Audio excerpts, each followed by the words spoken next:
Happy December, everybody. How are y'all doing today? I'm doing great myself because you know what? The Christmas season is finally officially here, and with it comes Saltmas, a brand new holiday that me, Minx, and Gara are now declaring. And for this month and this month alone, you may address me as Klutzy Claus. But since it is the season of giving, I must give to you all the gift of content. And luckily, Quantum TV is here today to facilitate me, because he finally uploaded his God of War Ragnarok review, and it's definitely not as bad as his Elden Ring review, but then again, as I think it was Captain Price once said, you're improving, but it's not hard to improve on garbage. So yeah, luckily he didn't tell anybody to go unalive themselves in this video or anything like that, but this video is still really stupid, and I'm gonna cover it. But first, I just want to put this comment on screen that he pinned in his comments section, because you know what, Quantum is dumb, but he's not stupid. What does that mean? I don't really know, but anyway, he knew what time it was for me and Gara. He knew that the second he put this out, me and Gara would be screen recording or downloading it, whatever it may be, with, you know, our illegal third-party softwares. And he knew we would be making videos on this because he put up this comment saying, "To the clickbait liars claiming I hate the game, 1036 is my actual verdict. I also called it Game of the Year. Watch the full video before you go making fake news." Which, luckily for you, Quantum, I always do watch the video. I don't know why you're being so aggressive, my guy. Me and Gara always watch your videos in full, don't worry. But yeah, one final announcement before we get into this. I announced the giveaway winner last video, but they never contacted me. So I re-rolled the winner, and Tall Guy Gaming UK, you have won the giveaway. You have 24 hours to contact me on Discord, and I know last video I made an editing whoopsie, so here, on screen, for real this time, here's my Discord information. DM me on Discord and I will tell you how to go about redeeming your free copy. Again, you have 24 hours to do it or else I will pick a new winner. But anyway, this intro has been way more than long enough. Apologies for that, but yeah, let's go ahead and get into this. God of War. Today I'm going to be giving you a review on it. Now, a lot of people have kind of already picked what side of the aisle they're going to be standing on. They either like the game or really hate the game for various reasons. I'm just going to be giving my take since reviews are subjective. Take it for what it is. You don't have to agree with me. You can disagree all you want. And again, you can always agree. But okay, two things right off the bat. One, Quantum, this music is way too loud, I'm just saying. And that's not me nitpicking. I've seen people in your comment section who you've surprisingly allowed criticism in, I guess, for once. I've seen other people call you out for the music being too loud, so just a little thing right there. But also, you say I don't have to agree with you. If you comment something really passive-aggressive on this video, something tells me that's not the case. If you want to make a joke about my parents divorcing like you did last time, then go ahead. God, this dude is actually 12 mentally. That's not even a joke. On my last video that I made about him covering Ragnarok, he said I was the reason for my parents divorcing. Didn't even have an actual comeback, just resorted to haha, your mom and dad got divorced. Anyway, moving on. I think we should talk about this game because I think it's actually pretty good and pretty bad at the same time, and we'll talk about why. So if we look at the box art, it's kind of like meh. There's not like a whole lot of crazy graphics going around, and I don't know, maybe I'm a little old school, but I like back in the day when they used to do that cool little thing, how they used to kind of put little cutscenes to show you what the game would be like, certain aspects of gameplay that they're highlighting. I wish they would have done that. Most games don't do that nowadays, so I guess we'll let that one go. I mean, to be fair, this is definitely a nitpick on your part, I think. Would it have been nice if they gave it that extra little touch? Yes, it definitely would have been. But at the same time, like you just said, no games really do that anymore, especially since, what is it, like, isn't roughly 90% of the market digital now or something like that? Aren't almost all games that are purchased now done digitally? And I don't know about anybody else, but usually when I would get a game from GameStop back in the day for my Xbox or whatever, I would open it up, just take the game out, pop it in, and wait for it to install. I wouldn't really spend time looking at the case art or anything. But you know what, whatever. Minor nitpick. Not too bad of a start. But if we talk about further onto the additional offerings of the bonus characters and what they offer, so I guess maybe you can be happy if you like the color white and gold as, like, I don't know, like if he's a Spartan, so I would expect like maybe like an exclusive Spartan outfit, maybe the OG skins to be like a pre-order bonus, but to see this like kind of like it's a colored version of an armor piece that is literally already in the game, and it just doesn't really feel very unique or exclusive. It kind of removes any real desire to have pre-ordered in the first place. So the pre-order bonus is definitely a little weak in my opinion there. The install size for God of War is basically 84 gigs if you're on PlayStation 5 and well over 100 if you're on PS4. Now, this is again in line with what we've seen, so we can't really be too critical here. Games are just going to be really large, so you're going to have to invest in storage. Though I will say it is annoying to see that the game is this big and the graphical improvements aren't really kind of in line with the game of this size. More on that later. Well, I mean, to be fair, it's kind of hard to go much better than the graphics of 2018. That game already looked absurdly good. But it's not just graphics you have to take into account. There's also resolutions and the fact that so much more of the world is available to you than before. You go to so many more places in this game than you do in 2018. Also, I did a little bit of research, and this game is actually longer than God of War 2018. God of War 2018 was roughly 20 hours long, depending on your difficulty, and this game is apparently around 25 hours long. Those are just a couple things. Obviously, there's more than what I just named. You know, I'm not fully in tune with all the technical specifications and all that. And look, I'm not saying, oh, it's a good thing that the newer games are bigger or anything, but that's just how it is. Newer, more recent games have been taking up more storage. That's just how they are. I mean, Black Ops Cold War, for example, I think if you wanted everything installed on PC, that was like 250 gigabytes. Taking to the main menu, you can kind of see a couple different things. I mean, you have the typical story elements and options, but there's nothing really unique, right? And I think this is where these story games kind of, for a lot of people, where we heard a lot of the negativity come from, kind of play into part, because typically when you have a game that's story driven, the only thing that matters in a story game after the story is beaten is its replayability, the replay value.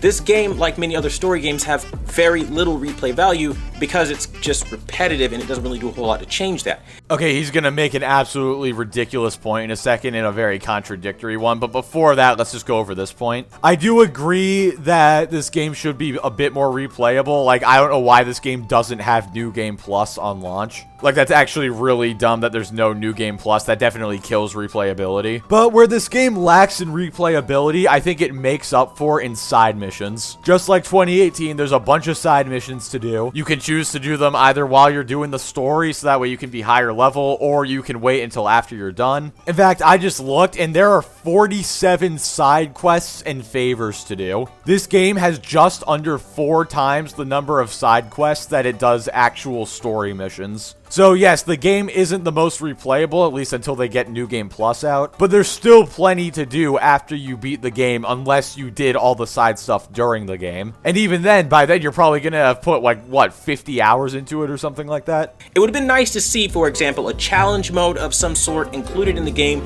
as a separate option in the main menu, to where when you click on it, like old school games, there's all kinds of crazy challenges that really put your gear and your skills that you spent getting up to the test, and it just doesn't happen that way. Another problem is, even though that game doesn't have some sort of replayability through challenge modes or other unique custom modes that we would have loved to see, it just does not have that replayability because it doesn't have chapters. Bruh, I know Quantum is not complaining that the game isn't challenging enough, or that there's not a challenge mode. It's just so ironic coming from Quantum. His main complaints about Elden Ring were that the game was too hard, and then he goes and puts this game on the easiest difficulty possible, and then says he wants a challenge afterwards. But like I already established, there basically is that already. Now, I know what he meant. I know he wants, like, to go from the menu into, like, a little, like, boss rush style thing, maybe. I agree that that would be cool. But at the same time, like I already said, there's already the Berserker Souls things. And if you want it to be extra hard, you can just raise the difficulty and then go fight those things. So yeah, I do agree something like that should probably be in the game. But at the same time, there basically already is something like that. And again, it's just so ironic that Quantum, of all people, is saying he wants a challenge. After the whole Elden Ring drama stems from the fact that he, first of all, told people to go unalive themselves, but second of all, complained that the game was too hard. I don't know how many games that are story-driven they like to make where it's just a one playthrough and then you restart all over again. I think that kind of defeats the purpose, especially in a game plus mode, for example. I feel like, so you're already acknowledging I beat the game, I've already got all my stats, I've already got all my gear. Let me pick what chapter from a part of the game I want to play. The only way to do this is to have a pre-existing game save onto your drive and then play from that point, but that's kind of pointless because you're not always going to have a bunch of game saves, so I think that's really annoying. Now, this next piece I took a lot of heat for, and I really don't care, because I still feel the same way. The pacing of the story is too slow.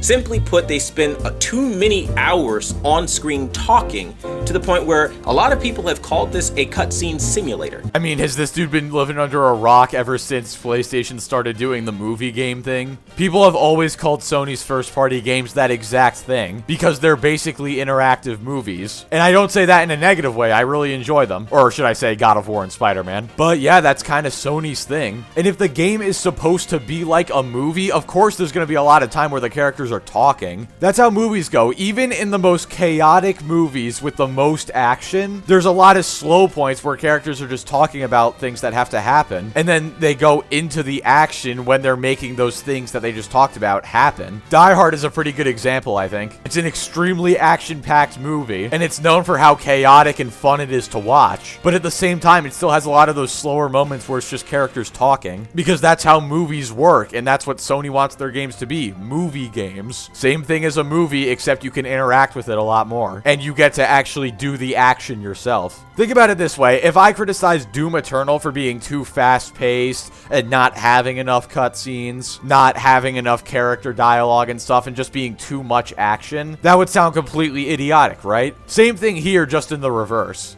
It didn't really feel like you were being dropped into this action game. It felt a lot like it was a very slow opening of a movie, and not a very good one. And it's to the point where the pacing of the story has a very roller coaster vibe. It goes up, down, you don't really know like what's happening until they get to certain parts of the story and you go, okay, that's what you're referencing here. It's just, I don't know. I didn't like the writing personally. I thought it had a lot of room for improvement until the latter half of the game. Wait, you're telling me a movie game felt like a movie? Sounds like they did exactly what they set out to do then. Honestly, maybe this just isn't your kind of game, Quantum. You bought a movie game and then got upset that it felt like a movie. And having a very roller coaster vibe, I mean, isn't that how movies are typically written? Aren't there usually a lot of points in movies where you have like the slower talking sections, maybe something emotional happens, characters bond, whatever, and then you go into a high octane action scene, you know, it's all crazy and you're like, holy crap, this is insane. And then after it ends, it's a little bit of time for the characters and the audience to breathe. I mean, what you're describing sounds like exactly what this game was trying to do. You know what, even if you don't like the way this game was done and the fact that it's more of a movie game, you cannot deny it did what it set out to do. It nailed the movie game feel, just like a lot of Sony games do. Again, would you complain that a first-person shooter like Doom has too much action and not enough dialogue? No, you probably wouldn't, because the game is supposed to be constant action. Now, once you get to about midway through the game, it's pretty engaging and the action scenes are a lot more. So the cutscenes are a lot more forgivable. But in that opening scene, you know, the boy with his wolf, you know, he's crying over the wolves, but then he has to fight a wolf, and it's just all this stupid, contradictory stuff that I just, from a writing perspective, did not appreciate. Again, that's to each their own, but that's my take on that. That's an absolutely horrible take. Oh my god. Do you guys remember this when I covered his initial video, which, by the way, has over 70,000 views now? Thank you all so much. What is happening with that video? But anyway, yeah, you guys remember this when Atreus started crying because his wolf died? And then Quantum was like, oh, you have two more. What's the big deal? That's honestly a psychopathic statement, and I'm not even kidding when I say that. And how is it contradictory that he was sad when his pet wolf died, but then he had to fight some other wolves? I'm sure you're gonna be sad when your mom dies, but then if another random person tried to like kill you or whatever, or mug you, of course you're gonna fight back. By your own logic, if somebody close to you died, but then you got in a fight with another human, you're not allowed to be upset that the person who's close to you died. Like, this actually makes no sense whatsoever. More unforgivingly, though, I think is the way that the story kind of doesn't have a built-upon theme. And what I mean is like, okay, so in the last game, he was a dad. We all know that he's trying to build his son up and all that stuff. And now they're trying to establish the opening story again as him being a dad. We already know that, so don't spend the first half of the game establishing the fact that he's a father. We get it. But the whole game plays on the theme that he's a father, hence the name of this review, Dad of War. Even to the final boss, it's all about your children and being a dad. Wait, so the game doesn't have a theme, but then just then you said that the theme was that Kratos was a dad. And also, yes, dude, the game absolutely does have a theme. It's Atreus being, stereotypical teenager, wants to get away from his parents, wants to find who he is, tries to take a lot of responsibility for himself, more than he can handle, he bites off more than he can chew. And then in the scene that you showed right before I cut away, Kratos saves him, and then he has like this little breakdown moment because he realizes how much he needs his dad, even though he wants to be independent. And Kratos is so mad at him constantly because he wants to make sure Atreus doesn't end up like him, where he just killed a bunch of gods because he could, and now has to be in hiding constantly. And he's always got a target on his back. It's just so ironic. Quantum says there is no theme, and then right before I cut away right there, he said what the theme was. Did we really need a Kratos like that? I don't think we did. Now, again, personal opinion. That's what a review is. But again, I really can't stand the pacing of it, though. Now, the art style of this game can be characterized as one thing in my personal book. A little lazy. Because if you really look at it, it just loses a lot of the high next-gen aspects that we were expecting. And to the point where you're in performance mode, there is no good reason why you can't be in performance mode at, say, 1440, 60 FPS with maxed out textures and resolution. It doesn't happen here. Now, I, again, similarly receive flack from players that love the game and apologize all of its flaws away, but I'm not one of those people. Quantum, there absolutely is a reason why you can't get 1440p 60 FPS maxed out. It's because the PS5 isn't powerful enough to do that. Don't get me wrong, it's a powerful console, but you're expecting way too much from it. Then again, me expecting Quantum to be reasonable with his expectations is also me expecting too much from him. But I just love it right there. He called anybody who points out that the PS5 can't handle, all max settings at 1440p 60 a fanboy of this game, basically. He didn't directly say fanboy, but that's basically what he called anyone who points that out. If you want 1440p all max settings 60 FPS, wait for this game to come to PC. Again, you're expecting way too much from the PS5. For me, I really would have liked them to implement some form of a high-resolution mode that has really tack-sharp visuals. Now, of course, you can always go into performance mode, but that runs at 30 FPS, and that is a joke on next-gen consoles, so there's no point in using it if you're like me and you bought a PS5 for high frame rates. Which kind of goes into the next thing. The higher the frame rates, the worse the visuals get. That's just how the game plays. Hey, Vsauce Klutzy here. Why do visuals get worse as frame rates get higher? Well, the famous philosopher Aristotle once said, to get higher frame rates, you must turn down graphics. Now, did he actually say this? I'm assuming so. But Quantum brings up a good point here. It is absolutely unacceptable that to get higher frame rates, you would need to turn down the graphics settings. This is what is known as the absolute moron paradox, in which people like Quantum, who are, quote, as they say, real PC gamers, don't understand the basics of how graphics versus frame rates work. Thank you for coming to my TED Talk. But in all seriousness, what the hell kind of complaint is this? To get higher frame rates, you have to turn down the graphics? How is that a negative for God of War? That's every game that has ever existed. Lower graphics will always give higher frame rates. And to hear this coming from someone who calls himself a real PC gamer, just good God. I think you might have been lying about that, Quantum. And I think for me, when you combine that in with the dated mechanics, it gets to be really lazy because it runs exactly like the last game from the way you move, you swing your axe, it's a copy and paste. I would have really loved to see some more of the fluid gameplay come back that we saw in the older games. I loved how the Chaos Blades, or the Blades of Chaos, were just more swingy than they were in the older games, a lot faster than they are here, where it feels a little bit more sticky, especially when you hold the right bumper. He had a point and then he lost it. He's saying, oh, this is a copy-paste job, but then asks them to copy-paste the old combat from the games from like the mid-2000s. Look, I understand a lot of people want that combat back. I just find it a little ironic that he's complaining that they copy-pasted the combat from the last game, but then he wants them to copy and paste the combat from another game instead. Just a little hypocritical. To pull off that combo, it never really feels smooth. It feels very clunky the way he pulls off that combo when you hold the right bumper. Now, generally, when you're swinging the blades around, you can have a good time, and they feel okay, they feel responsive enough, but it never really feels quite as good, in my opinion, as it did on the older games, and I think building upon that and building, like, let's say, actual combos would have been really cool, to now there's a challenge to pull off this new combo, not necessarily making it like a fighting game, but giving those more advanced players options to move in the direction of more advanced gameplay versus what feels to be kind of just a copy and paste of the last game. I know Gara mentioned this in his video, but I'm going to mention it here as well. There are videos out there of people pulling off ridiculous combos with the Blades of Chaos and the axe. I'm not sure about that spear that you get later on, but yeah, there's something where you can like toggle with the blades and the axe, and you can like spam throw or something like that, and it creates these ridiculous combos that basically stun lock enemies. Those do exist, which, you know, you would know if you did your research, but as we've seen in the past, Quantum is not one for doing those things. New players, though, will be happy to know that this game is really easy to pick up. It's not terribly difficult. If you click Give Me a Story, they'll give you a story.